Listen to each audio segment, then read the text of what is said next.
Assalamualaikum warahmatullahi wabarakatuh. Perkenalkan kami dari kelompok 2 yang beranggotakan Erga, Aji, Fredo, Azari, dan Azam. Ingin mempresentasikan hasil kerja kelompok kami untuk memenuhi penugasan mata kuliah manajemen proyek, terutama pada topik manajemen risiko. Berikut penjelasannya. Kali ini saya Erga Famaputra NIM 455 akan menjelaskan mengenai risk management pada identifikasi risiko. Risk identification atau identifikasi risiko merupakan tahapan untuk mengidentifikasi risiko-risiko yang mungkin terjadi selama pelaksanaan proyek IT yang bisa membahayakan kelangsungan hidup proyek, termasuk menentukan apa saja risiko yang akan mempengaruhi proyek dan mendokumentasikan karakteristik tiap-tiap risiko tersebut. Berikut identifikasi risiko dari kondisi terkini, kejadian tak terduga, dan pencapaian tak terduga berdasarkan risk breakdown structure.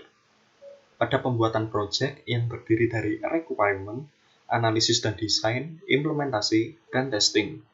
Pada requirement, terdiri dari wawancara klien. Pada analisis dan desain, terdiri dari analisis kebutuhan, analisis model, dan desain aplikasi. Pada implementasi, terdiri dari implementasi basis web dan basis Android. Pada testing, terdiri dari development testing, acceptance testing, dan release testing. Berikut identifikasi risiko berdasarkan kondisi terkini. Pada requirement, terdiri dari wawancara klien, di mana risikonya yaitu terjadinya pandemi COVID-19 yang dapat menghambat komunikasi dengan klien. Pada analisis dan desain, yang terdiri dari analisis kebutuhan, risikonya yaitu terlambat membangun kebutuhan proyek. Pada analisis model, risikonya yaitu pengambilan keputusan dalam pembuatan analisis model yang belum jelas. Pada desain aplikasi, risikonya yaitu biaya pembelian software untuk desain yang terlalu mahal karena pemasukan biaya yang sedikit. Pada implementasi, yang terdiri dari implementasi basis web, risikonya yaitu akses internet yang kurang memadai di daerah programmer web karena pandemi COVID-19 yang harus bekerja di rumah. Begitupun juga sama pada implementasi basis Android, yaitu akses internet yang kurang memadai di daerah programmer Android karena pandemi COVID-19 yang harus bekerja di rumah. Pada testing yang terdiri dari development testing, risikonya yaitu pengujian memiliki waktu yang tidak pasti karena sulit berkoordinasi secara langsung.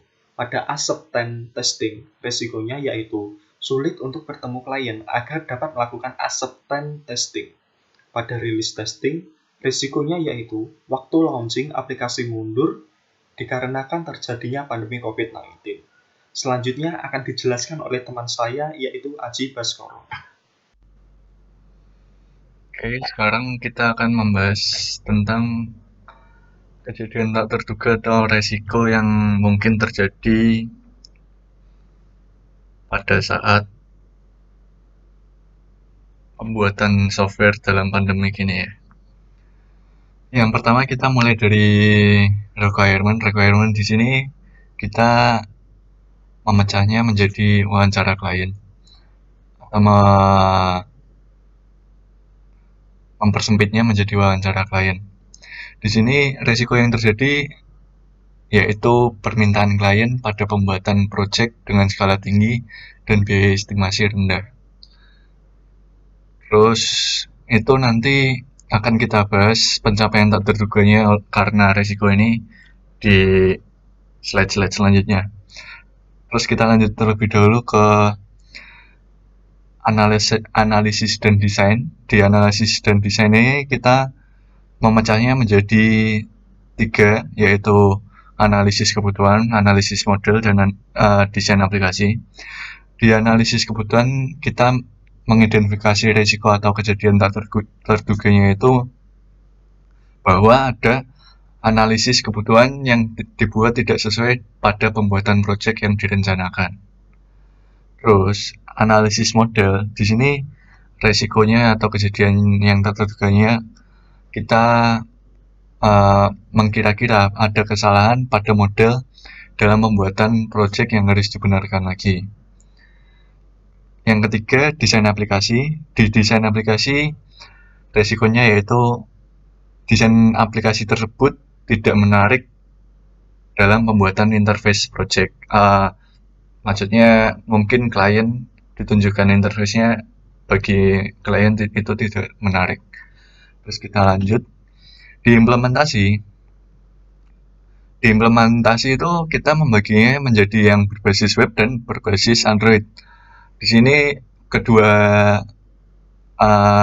breakdown structure implementasi tersebut kita menyamakan risikonya, yaitu terjadi kesalahpahaman dalam pengembangan project yang dilakukan oleh web programmer ataupun Android programmer.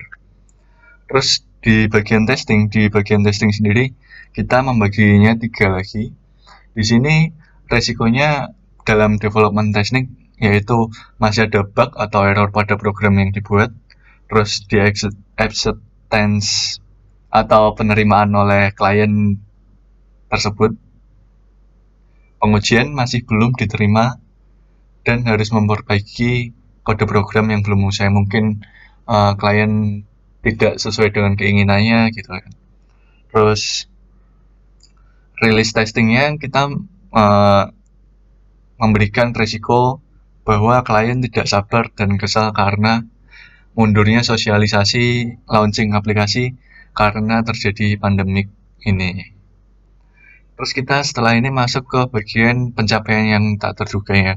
Karena ada kondisi terkini yang dijelaskan oleh Erga sebelumnya, dan ada resiko kejadian tak terduga yang tadi mungkin dialami atau mungkin bahkan tidak, kita hanya mengkira-kira itu apa sih kita dapat pencapaian tak terduganya.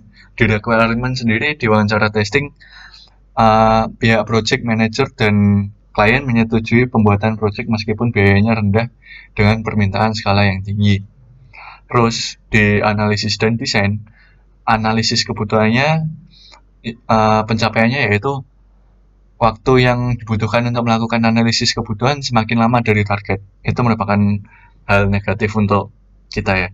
Terus analisis model, hasil model tetap sesuai dengan kebutuhan klien. Terus di desain aplikasi yang sudah sesuai dengan yang diharapkan meskipun gaji desainer yang rendah karena pemasukan biaya yang sedikit.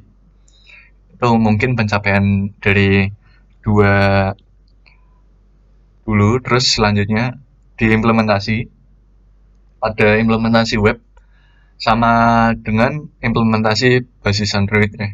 Di sini penyelesaian project yang lama karena harus bekerja di rumah dan mungkin menimbulkan kemalasan dalam bekerja. Hal ini menyebabkan waktu yang dibutuhkan semakin lama. Terus di dalam testing sendiri, pada development testing, mungkin pencapaian yang tak terduga tersebut menambah waktu lagi untuk melakukan testing ulang pada program yang sudah dibetulkan. Padahal walaupun waktunya sudah ditentukan, jadi jauh dari target gitu waktunya yang dibutuhkan. Terus pada acceptance testing, di sini hasil program masih dapat sesuai dengan keinginan klien. Karena tadi kan klien sudah mungkin tidak menerima hasilnya dan kemudian diulang kembali tanpa penambahan fitur ya. Kalau di sini. Terus di release testing ada pengurangan biaya untuk melakukan release testing. Jadi selanjutnya akan dilanjutkan oleh teman saya.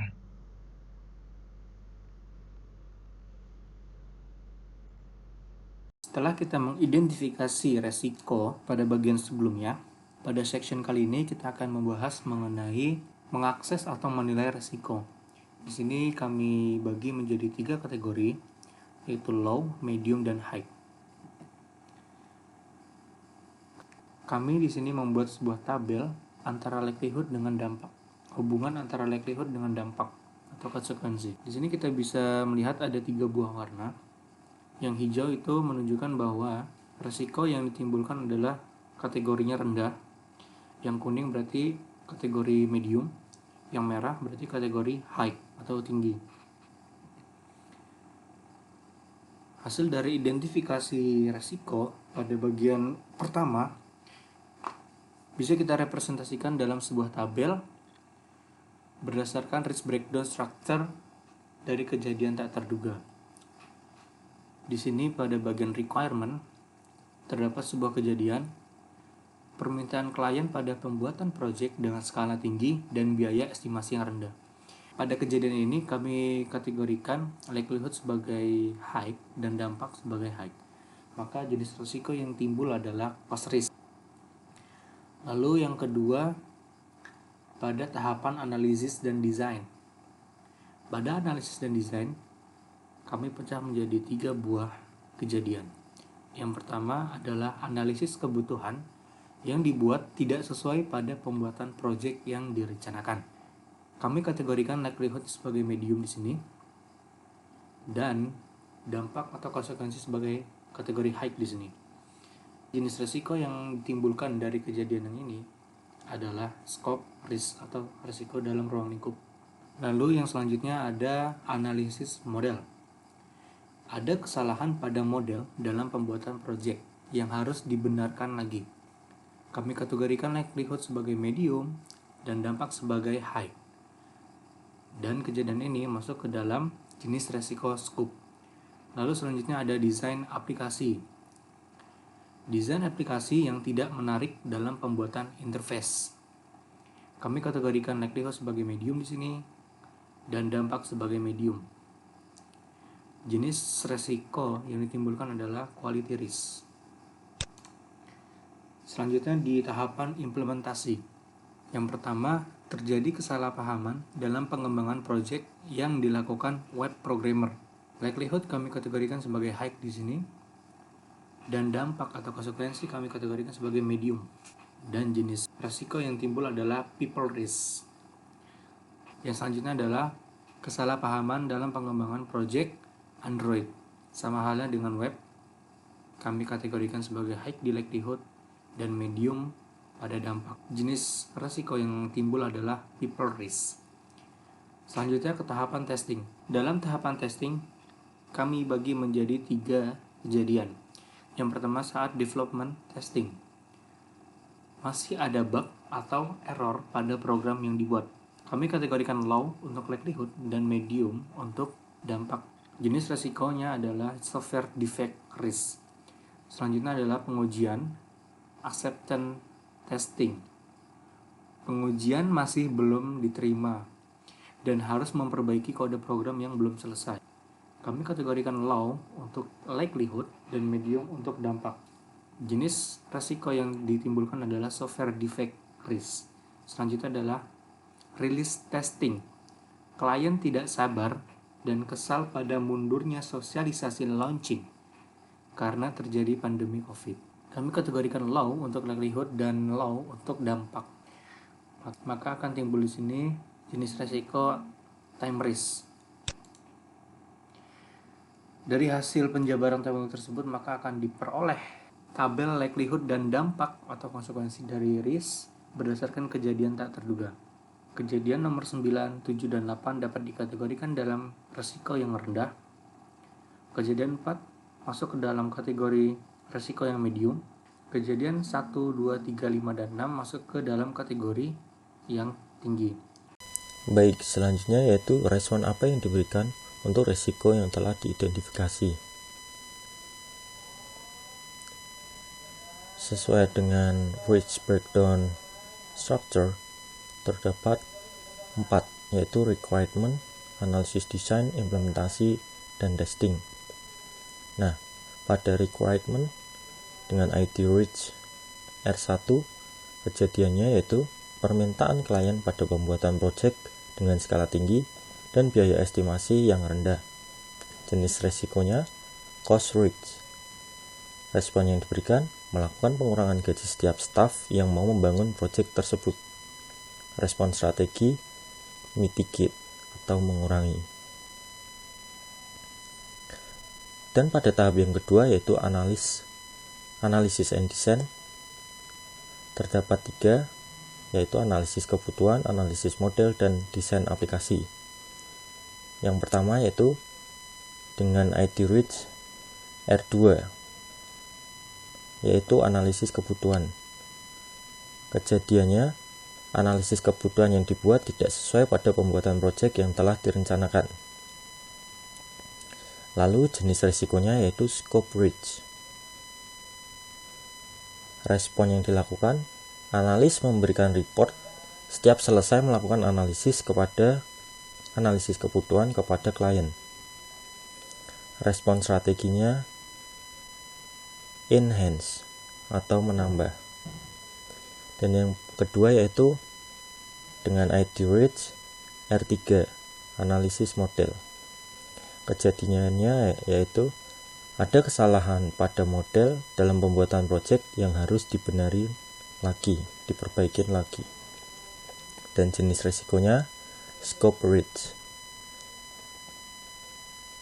Respon untuk risiko tersebut tetap dilakukan implementasi agar bagian implementasi yang mengubah model sesuai program yang dibutuhkan. Responnya itu. Dan respon strateginya accept atau menerima. Dan yang terakhir pada tahap ini dengan ID reach R4 yaitu desain aplikasi. Kejadiannya desain aplikasi yang tidak menarik dalam pembuatan interface project. Jenis risikonya quality reach. Respon untuk risiko ini lebih fokus pada fungsi program yang dijalankan, tidak pada interface software karena biaya yang sedikit. Respon strateginya accept atau menerima. Dan pada tahap yang selanjutnya yaitu implementasi, terdapat dua, yaitu implementasi basis web dan yang kedua implementasi basis Android. Yang pertama yaitu basis web dengan ID reach R5. Kejadiannya yaitu terjadi kesalahpahaman dalam pengembangan proyek yang dilakukan web programmer dengan jenis risiko people reach. Respon untuk risiko ini, project manager memantau programmer melalui aplikasi sharing source code di internet. Respon strateginya accept atau menerima. Dan yang kedua, dengan ID reach R6, implementasi basis Android. Kejadiannya, terjadi kesalahpahaman dalam pengembangan proyek yang dilakukan Android programmer dengan jenis risiko people reach. Respon yang diberikan, project manager memantau programmer melalui aplikasi sharing source code di internet. Dan respon strateginya accept, yaitu menerima. Jadi pada tahap implementasi ini, respon yang diberikan sama. Dan yang terakhir yaitu testing. Terdapat 3. Yang pertama yaitu dengan ID reach R7, development testing. Kejadiannya masih ada bug atau error pada program yang dibuat. Jenis resikonya software defect reach. Responnya segera melakukan perbaikan bug atau error untuk melanjutkan ke tahap selanjutnya. Respon strateginya accept atau menerima.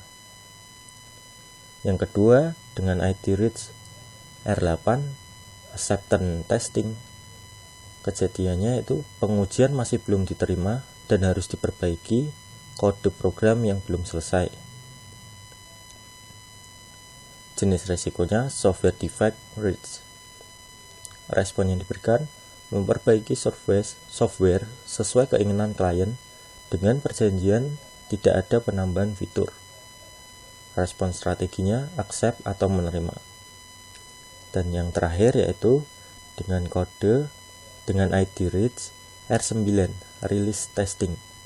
Kejadiannya yaitu klien tidak sabar dan kesal pada mundurnya sosialisasi launching aplikasi yang dikarenakan pandemi COVID-19 ini.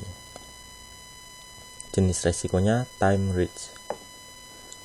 Respon untuk risiko ini yaitu mempercepat kinerja staf dengan memberikan uang tambahan yang tidak melebihi budget. Respon strateginya enhance atau menambah. Sekian pembahasan yang dapat kami sampaikan. Terima kasih. Wassalamualaikum warahmatullahi wabarakatuh.